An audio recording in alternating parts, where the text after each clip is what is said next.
刘石燕呢？没有什么坏意，想警告你，提醒你，怕你再走歪路，对不对？对。行了，我听明白了，你先回避一下吧，我一会儿可以劝劝他。哎，先别走啊！今天范社长在，那你就说给范社长听一下，2年多以前，也就是我那个案子案发当天。 我那天喝多酒了，但是我印象非常清楚。那天晚上是9点多钟，我接到的爆料电话。那天牛实验也在旁边。你当时为什么那么晚在报社没有走？你在干嘛？说。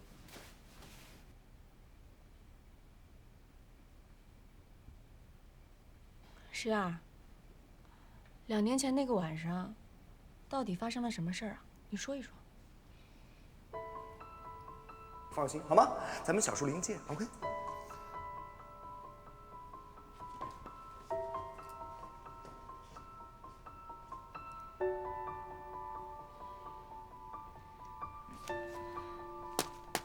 我不能说。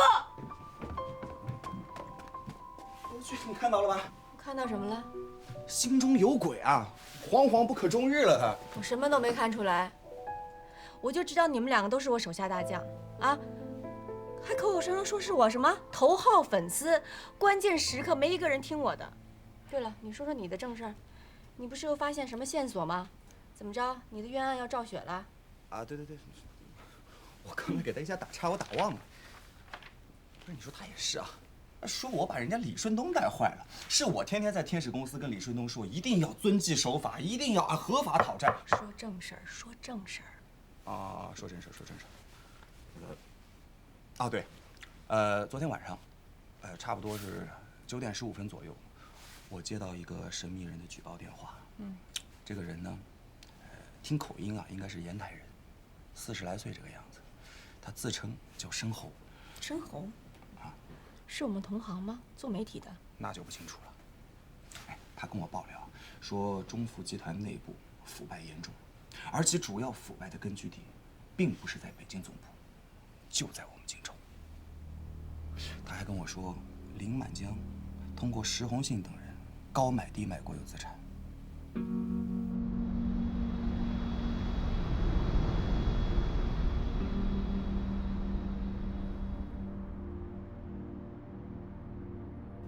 林董，今天2个警察找到我办公室来了，怀疑我故意放走了王平安。这也正常。王平安毕竟在逃，警察当然得逐一的排查线索啊。不过红信你不要怕，也不用慌，因为你的事儿不归警察管，这是中福的内部问题。内部也不好办。齐白安的司机告诉我，齐白安去荆州市纪委李学熙书记那里去了，不知道他要干什么。他干不了什么。我们的纪检不归李学习管，司法归他们管。荆州中福被传走好几个了。石红杏有这么大的胆子？所以啊，我怀疑林满江也参与了联手作案。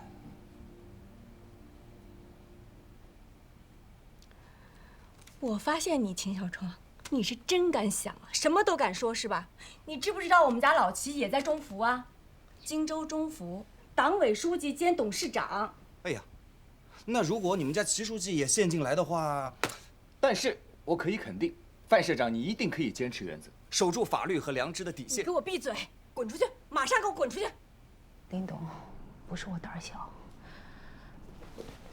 昨天晚上我还接到了一个威胁电话，打电话的人烟台口音，显然是掌握了一些咱们的内情，说咱们高买低卖国有资产。我猜他大概指的是荆州能源的2个矿吧。嗨，林子大了，什么鸟都有。那个烟台人他想干什么？他也没说什么，通话的感觉就好像是他在跟我说别人的故事。我要不要到公安局去报案呀？报什么案？报什么案去？人家敲诈你了吗？跟你说具体钱的数目了吗？都没有吧？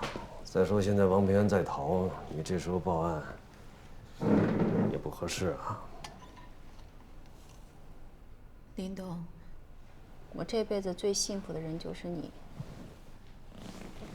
可这一回，真的让我有点失望了。冷不丁的派个戚本安过来，把荆州平静的局面都给打破了。早知如此，倒不如凑合用陆建设。陆建设就是个官迷，只要给他个官当，他就不会作怪。红星儿，红星儿，你说你最信服人是我，我最好的参谋却是你呀。你说你想做的事情，我哪样没支持的？就说戚本安跟陆建设吧，我私底下也征求过你的意见。起初决定是你跟陆建设上，后来党组讨论没有同意，后来才有了3家分晋。戚本安的董事长，你的总经理，陆建设的党委书记。可是你对陆建设就是不满意，不同意他上。我看你是有点唯恐天下不乱了，是吧？一会儿又什么老赖扰乱治安了，现在盯上我们家老齐头上了，是不是啊？我看让你写报道确实屈才了，你应该成立一个诈骗集团。别激动，我能不激动吗？不是我跟您开个玩笑。有你这么开玩笑的吗？你也不想想看，你们家齐书记什么时候才调到荆州中府的？他怎么可能参与对我的陷害？怎么可能参与高买低卖国有资产呢？我是想通过您，给我去递个投名状。哟，你的意思是想借我们家老齐的手，帮你反一反腐败？哎，是，顺便查一查我那个冤案，就是不知道齐书记敢不敢？不敢，胆子特别小，树叶掉了都怕砸了脑袋。那可不一定，我可听说你们家齐书记准备掀掉林家铺子。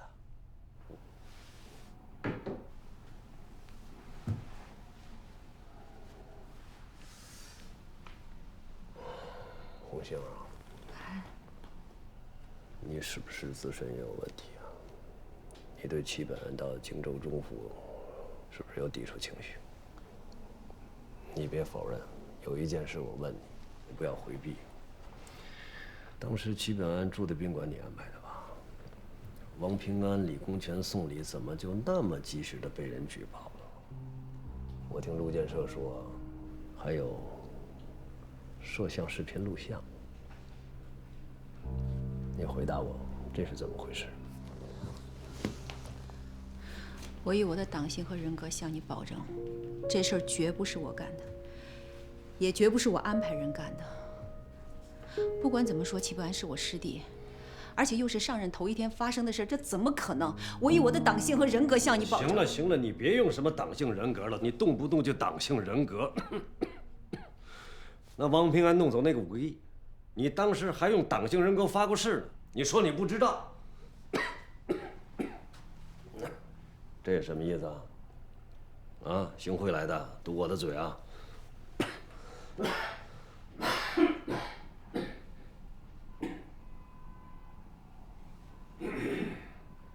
给你买了条围巾，没花多少钱。哦，林东，现在荆州所有的账目都冻结了，这事儿让我心里很不安。我不是说唯恐天下不乱啊，一定要反谁的腐败，我真的就是想为我自己的这个冤假错案讨个说法。我出狱第1天我就跟您说过，是不是？我真的是被人冤枉的。说正事，说正事。哦，好，那就继续说那个烟台口音的爆料人。对。就在2年多以前，也就是我案子案发当晚，也差不多是9点多钟。有一个听声音应该是同一个人，给我打来的爆料电话。我当时正好是在那个清源矿业那边跟那个黄清源喝酒。出于记者的本能啊，我对那通电话进行了录音。2年前的申猴和今天这个申猴是不是同一个人？我觉得是，你可以听一下。能插上。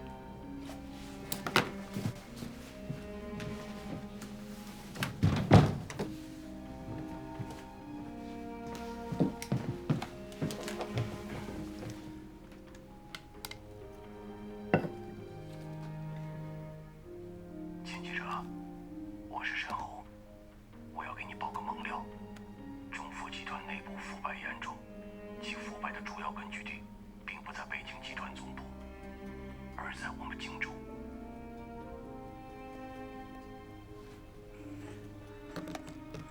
秦记者，我是申红。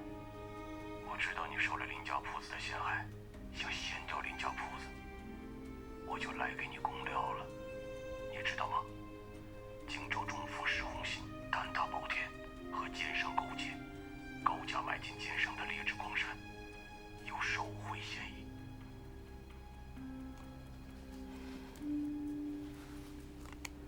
林董，你要对齐本安采取有效的措施，不能让他由着性子来了。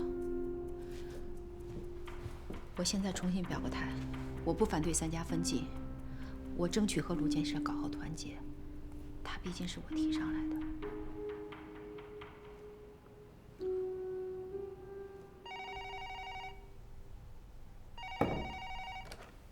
哎，徐书记您好。哦，锦英啊，我正想给你打电话呢。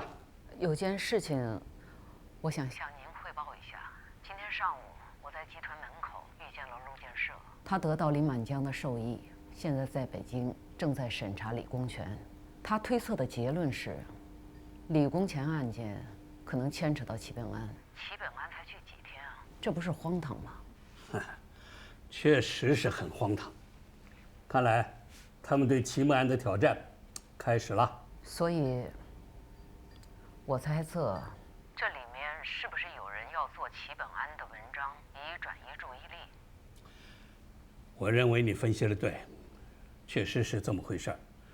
这个李公权和齐本安原来在一块儿工作过，现在他把李公权弄到北京来审，他就是想搅浑水，往齐本安身上抹黑，转移大家的视线。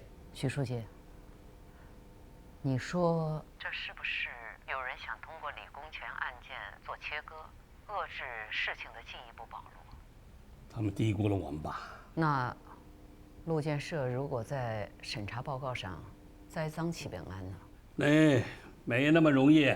相信组织，你们纪检部门要发挥好直击问责的重要作用啊！好的。哎，徐书记，您刚才说打电话找我有什么事啊？就这个事儿。果然什么都逃不出你的眼睛。好，再见，挂了。行，红信，你的意思我大概都清楚了啊。你让我再想想。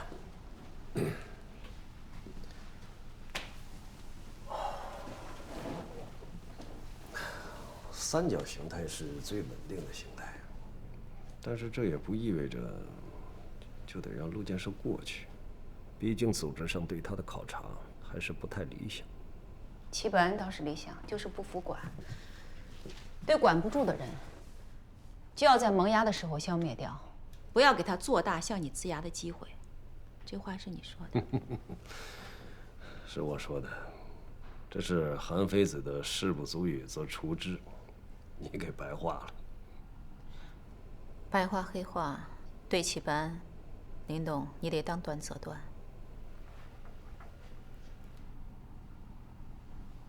行，我考虑考虑啊。没事了，你回去吧。好。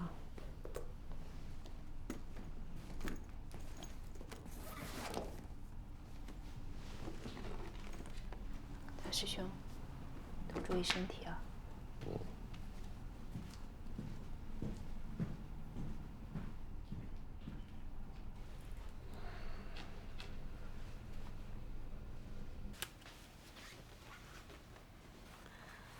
看来2年前的申猴跟今天是同一个人。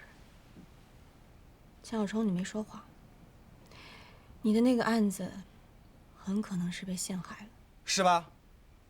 范社长，你是不是现在也终于觉得我是被冤枉的了？我一直都是相信你的，对不对？毕竟你在我身边跟了我这么长时间，还是得有点道德底线的。对，我承认我这个人有的时候会受到那些社会不良风气的污染，但是我永远知道我的底线在哪儿。说正事，说正事，正事。哟，李顺东，接下。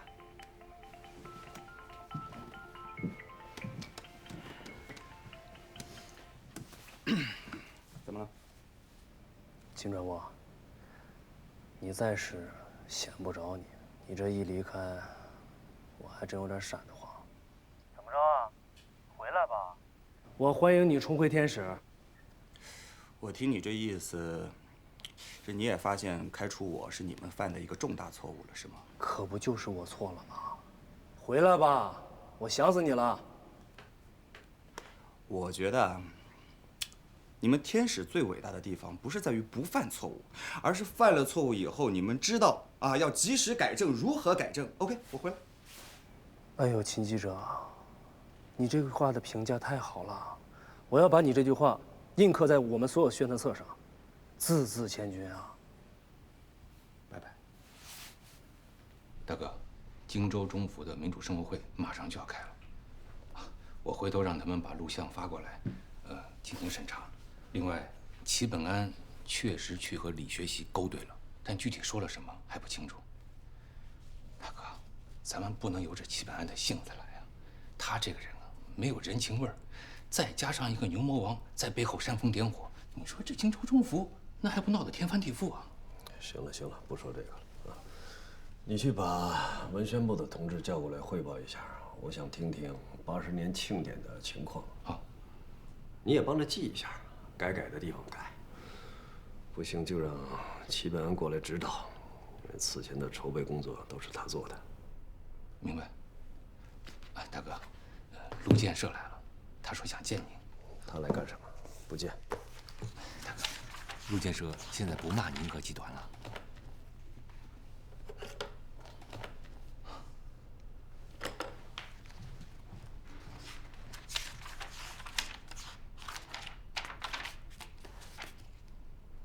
怎么？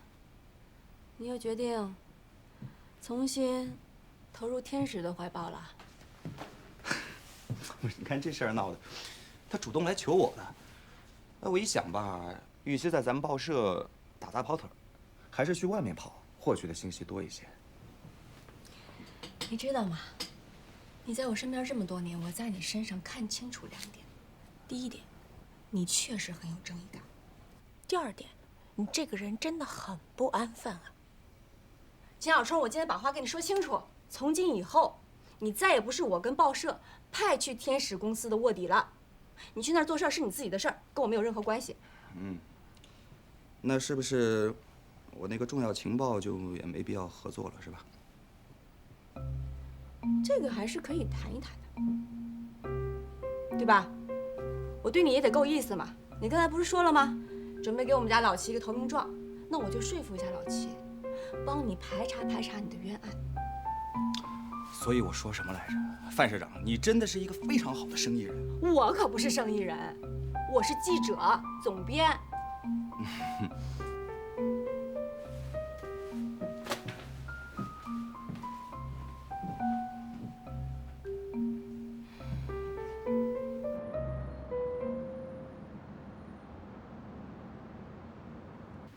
同志们，今天这个会啊，其实早就应该开了，但是因为之前大家手头上的事儿都不少，人一时也难以凑齐，所以才拖到了今天。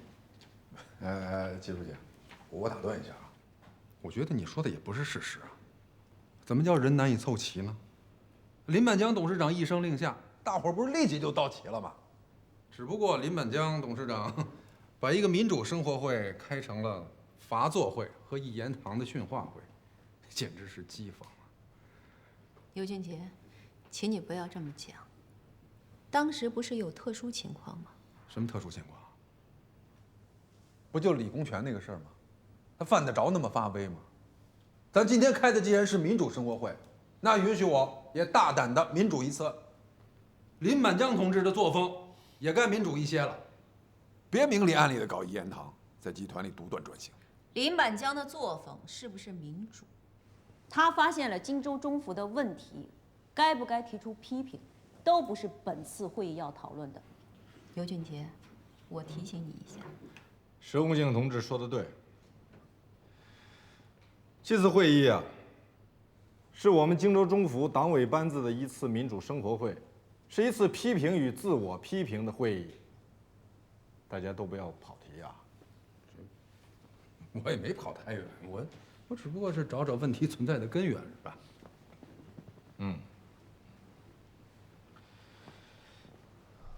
我党组织的香港文化名人大撤退，一个是东江纵队功不可没，再一个就是我们的福记公司。当时我们是拿出了全部的家当来保障这次历史的行动，所以我一直强调，中福不是一个单纯的企业，它见证了国家历史的缩影。不，你说你让我怎么说你们俩呀？齐本安当了2年的文宣部的领导，硬是没有把你们培养出来。这是什么文案？什么文案？漏洞百出。香港这一块很多历史事实都是错误的。行了，你们回去吧，回去吧，啊。那我们先回去啊。先走。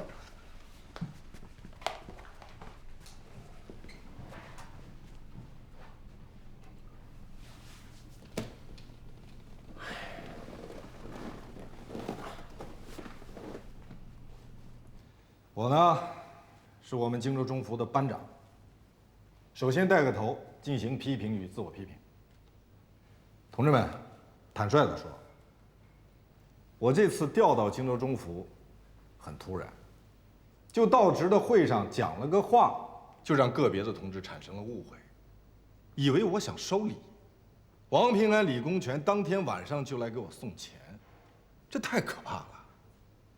当时我就想，我们荆州中福的风气什么时候变成这样了？这些人的胆子怎么就这么大呢？为什么18大后还敢顶风作案？当然，我也有问题。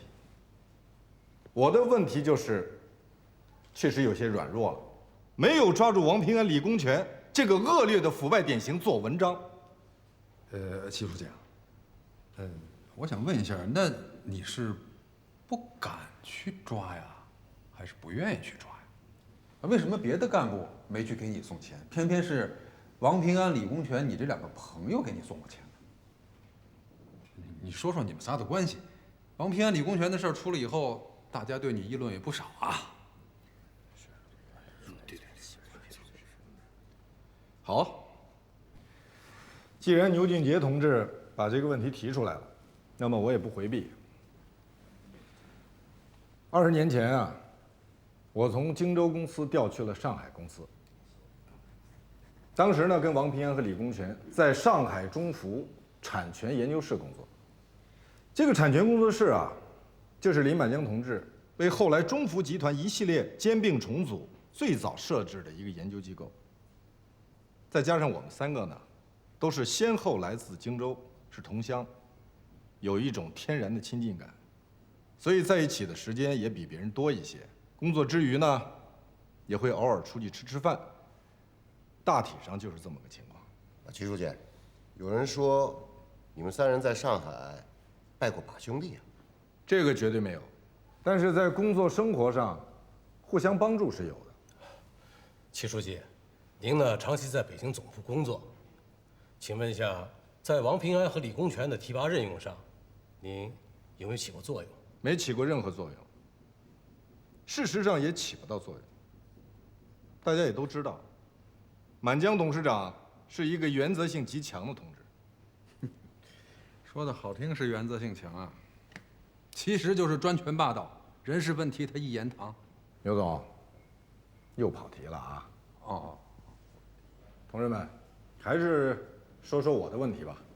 齐书记，我提一条，咱荆州中府千头万绪，工作繁忙，您呢，这是刚刚过来，遇到问题啊，别急，一定要注意身体，千万别累垮了。是啊，齐书记，您的身体健康，那是我们荆州中府的福分呐，大伙说是吧？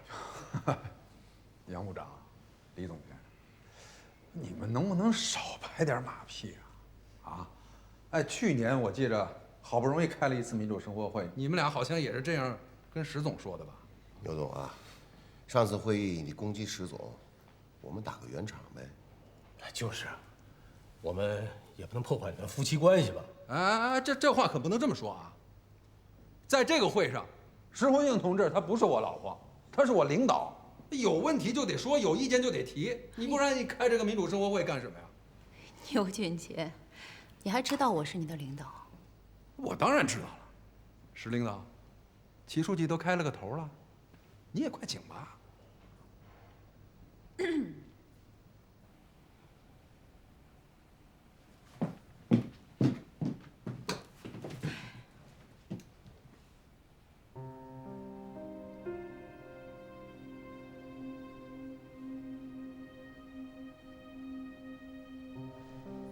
齐本安书记开了一个很好的头，严厉地解剖了自己，对我很有触动。荆州中府成就很大，问题不少，成就是广大干部群众创造的，问题是我领导无方，失职所致。石总啊，话也不能这么说，成败好坏都有你的份儿。你请继续。齐本安让我监视石红杏，还有这事儿啊？老陆，你具体说说到底怎么个情况？情况是这样的，老陆啊，今天我也给你表个态，只要是他违法乱纪，我们就绝不会放过他。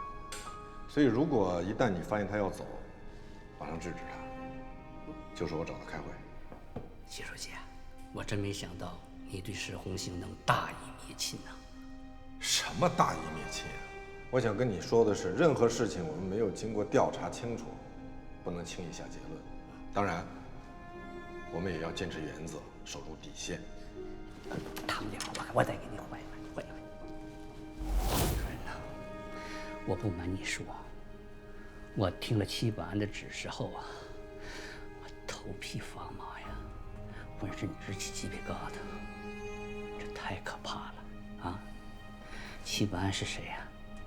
林满江、石红杏的小师弟呀，为什么这么干呢？除非有林董的指示，那就另当别论了。哎呀，老陆啊，这件事儿啊就到此为止，对外不要跟任何人提起。据我所了解，林董很重视他们兄妹三人的关系。我知道，他们三个都是你妈妈培养出来的高徒嘛。哎，是不是齐本安喝多了跟你说的醉话呀？啊，不可能！齐本安说这话的时候，喝的矿泉水啊，他汤凉了还是我给盛热乎的呢。好，我先说这么多。齐书记调来之前，荆州中府一直是我主持工作。由于我水平有限，脾气急躁，欢迎同志们提出来，便于我今后改正。好，我先说。啊，你说。进来。诈骗犯走了？什么诈骗犯？过来，坐下，有话跟你说。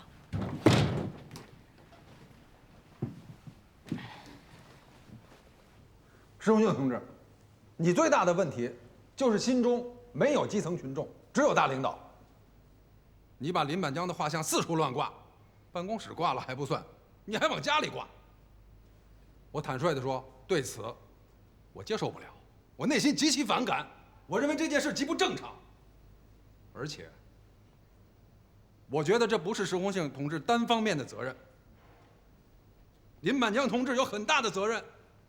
在某种程度、某种意义上来说，林满江同志在中府就是搞了个一手遮天嘛。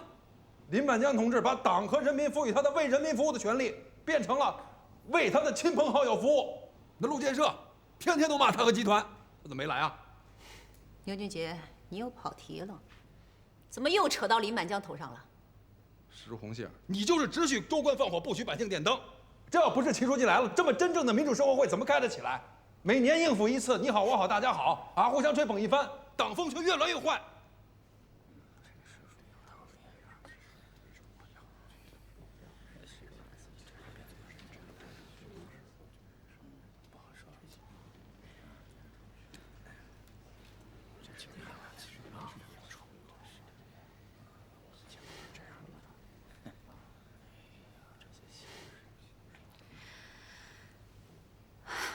石儿，咱们做人做事儿都得有底线的，不能太由着自己性子来，是吧？你呢，也得设身处地为秦小冲想一想，你说他容易吗？是吧？矿工出身，无权无势，靠自己本事考上大学，学习新闻，在我们报社这么多年，渐渐成长起来，又拿了那么多的新闻的奖。我说范社长，你给我介绍对象呢？介绍什么对象啊？你们俩对得上象吗？都你死我活了。就是啊，那你给他致悼词呢？瞧你把他夸的哟！不是在夸他，我这不是为了他的案情，想帮他伸一下冤吗？你说他年纪轻轻的，人生路还长着呢。最关键的是，他是在我们《荆州时报》出的事儿啊。我身为社长，我看着我也于心不忍，是不是？我是真的想帮帮他。石雅，2年前的那个晚上，你为什么一直在报社迟迟不走啊？你是想监视他吗？你还是想看他掉入别人给他设计的圈套里啊？今天这儿没有别人，你跟我说实话，啊？实话就是，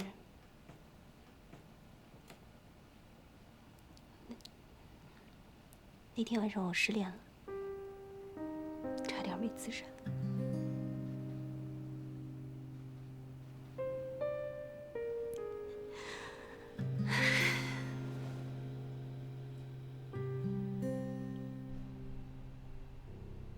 好了，老陆，今天先这样吧，你先回去，该说的我一定会向领导汇报。那我先回李洪权的专案组。好啊。哎，对了，那个林董家住哪儿啊？我想去拜访一下。地址我当然知道了，不过你不能跟别人说是我告诉你的。那当然了，回头我发你手机。好嘞，水心啊。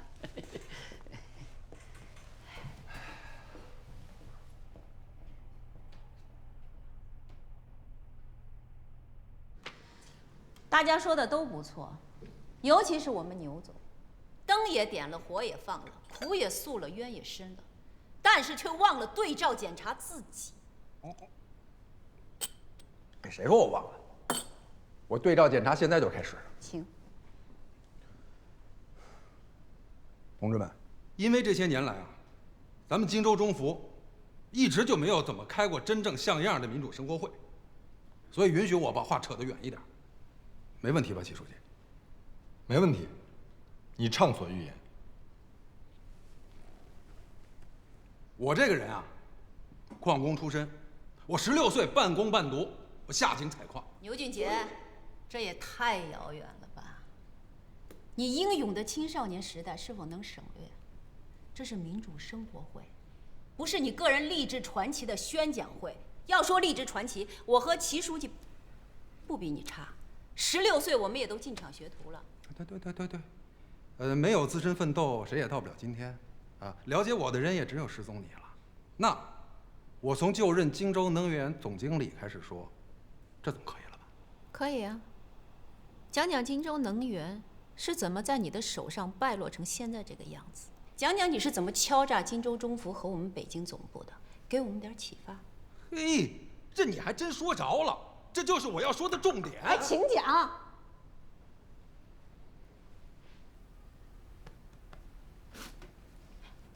擦。哎，没事儿。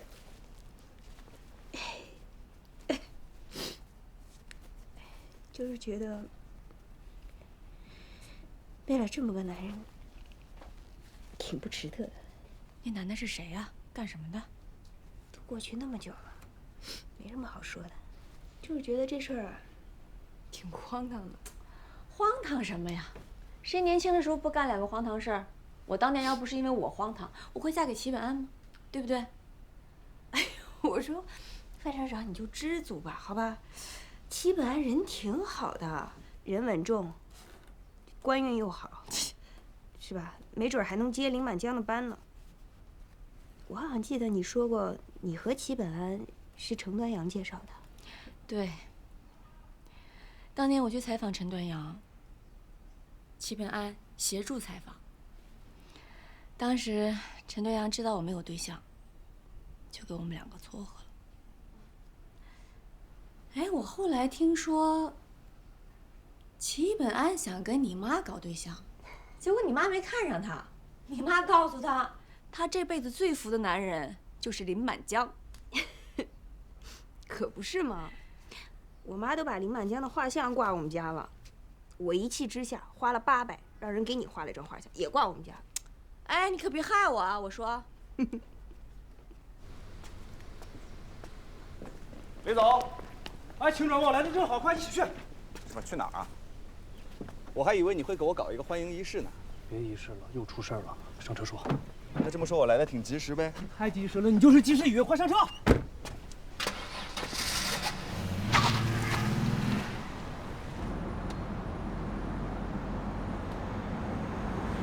钱荣成这小子可太狡猾了，你头1分钟都猜不到他下1分钟要给你出什么招。这不，给我们来了个措手不及。不是，到底出什么事儿了？你说清楚点。那辆游街到劳斯莱斯惹大麻烦了，频频出现在荆州各大繁华路段和银行门前，引起了一场又一场的轰动和围观啊。这我知道啊，不是让本市的群众还有领导都开阔了眼界，增长了见识，认识到了一流豪车劳斯莱斯。这台车丢了，失控了，我们还犯法了。还犯法了？他告我们了？哎，我记得之前钱荣成的律师找过我，让我们停止游街活动，啊，说这样是诋毁他的商誉。我当时没睬他，后来他也没找过我，我以为他们不追究了。可能不追究吗？钱荣成这小子狼性得很，他可不是吃素的。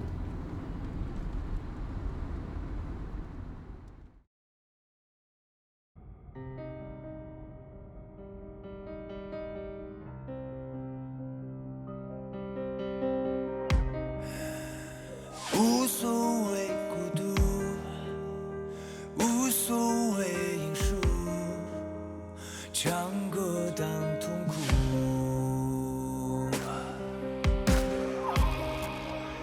人生的脚步，追逐着幸福，总有风雨骤。黎明的光辉，穿透夜的黑，点亮你的美。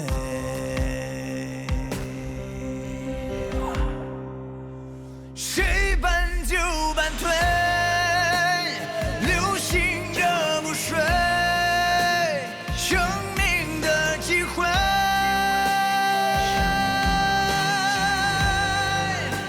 时间的是非，总有个错对，去纯真去伪。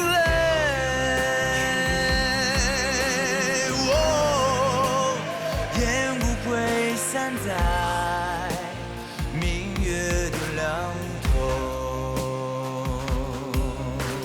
力量的交汇，正义的回馈，是无坚不摧。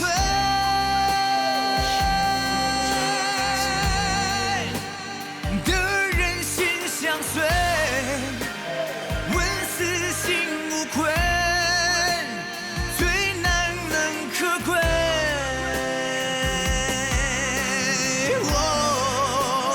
光明都洒在清风的